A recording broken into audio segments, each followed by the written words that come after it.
Hola, ¿qué tal? Bienvenidos. Miren, hoy vamos a meternos de lleno en algo que pasó el 11 de septiembre de 2025. Un día que de verdad pareció desafiar toda lógica en el mercado. Un auténtico rompecabezas. A ver, para entender qué fue lo que pasó, tenemos que poner las cartas sobre la mesa. La información de ese día era, bueno, totalmente contradictoria. Por un lado, teníamos datos económicos que en un día normal hubieran prendido todas las alarmas en rojo. Y por el otro, a Wall Street de fiesta, como si no hubiera un mañana.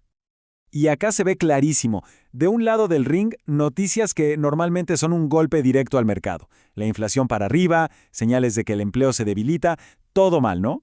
Pero del otro lado, Wall Street, una fiesta total. El S&P, el Dow, el Nasdaq, todos rompiendo récords históricos. ¿Cómo puede ser? Dos mundos paralelos. Así que la pregunta cae de maduro, ¿no? ¿Por qué tanta celebración? ¿Qué estaban viendo los inversionistas que se nos escapaba a los demás? Bueno, vamos a desglosar esto paso a paso.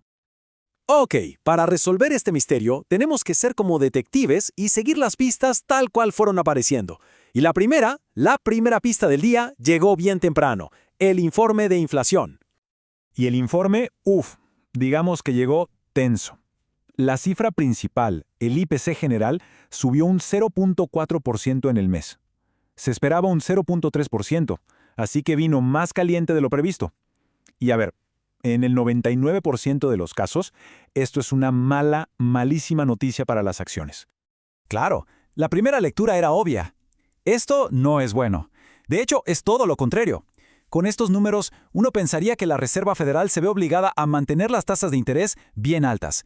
Esto solo hacía que el misterio del día fuera todavía más grande. Pero, acá es donde está el detalle, el truco que vieron los traders más astutos. Cuando uno se pone a escarbar dentro del informe, se da cuenta de algo clave. Los componentes específicos que la Fed usa para su indicador preferido, el famoso PCE, en realidad se veían muy, pero muy bien. Tanto que lo que parecía una mala noticia se transformó en una buena para los que saben leer la letra chica. Pero ojo, esto fue solo el comienzo. La verdadera explosión, el detonante del rally, llegó con la segunda pista del día. Y esta sí que fue una bomba. Miren esto. El mercado esperaba unas 235,000 nuevas solicitudes de desempleo. ¿Saben cuántas fueron en realidad? 263,000. Un verdadero shock, una diferencia gigante que nadie, pero nadie, vio venir. Y para que tengamos una idea de lo que significa ese número, 263,000, no es un dato más. Es el nivel más alto desde octubre de 2021. Una señal súper clara de que el mercado laboral, que venía tan fuerte, de repente mostraba una grieta importante. Y acá es cuando entra en juego esa famosa frase, malas noticias son buenas noticias. Suena contradictorio, ¿verdad? Pero la lógica es esta. Si la economía se está debilitando tanto, como parece indicar este dato, la Reserva Federal no tiene más remedio que empezar a pensar en bajar las tasas de interés. Y tasas de interés más bajas, bueno, eso es como música celestial para la bolsa. Entonces, si juntamos las piezas, la inflación no tan mala en el fondo y un mercado laboral débil, empezamos a entender por qué el mercado se disparó. Pero lo más interesante, lo verdaderamente revelador de ese día no es solo el qué, sino el cómo. Y fíjense en esto, porque es clave. El índice Russell 2000, que es el de las empresas más chicas, las que más sufren con las tasas altas, se disparó un 1.83%, muchísimo más que el Nasdaq 100, el de los gigantes tecnológicos. ¿Qué nos dice esto? Que el liderazgo del mercado estaba cambiando de manos. Y esta frase lo resume todo. Hoy, quien está subiendo es el resto del mercado por fin, porque, por primera vez en mucho tiempo, la subida no dependía de las 5 o 6 mega empresas de inteligencia artificial de siempre. No, esta vez la fiesta era para todos, una suba mucho más amplia, mucho más sana, si se quiere. Y si quieren la prueba final, acá la tienen. A mediodía, de las 500 empresas que forman el S&P 500, 440 estaban en positivo, solo 63 en rojo. Era una marea verde. Hacía muchísimo tiempo que no se veía una convicción de compra pero tan generalizada. Todo parece perfecto, ¿no? La historia cierra por todos lados. Pero, como en las buenas películas, siempre hay un giro en el guión. Y acá llega la pieza final de rompecabezas.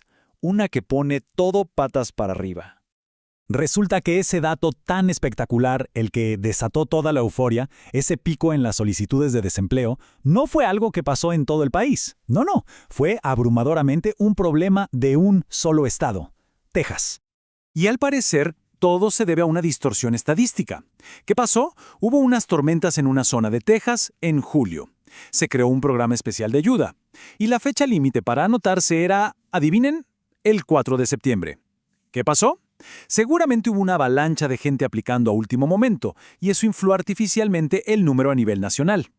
O sea que, y esto es lo increíble, la euforia del mercado, el motivo por el cual se rompieron récords históricos, podría estar construido sobre un espejismo estadístico, sobre un dato que en realidad no reflejaba la salud real de la economía. Entonces, ¿qué nos queda de todo esto? ¿Cuál es la moraleja de este día pero tan loco en los mercados?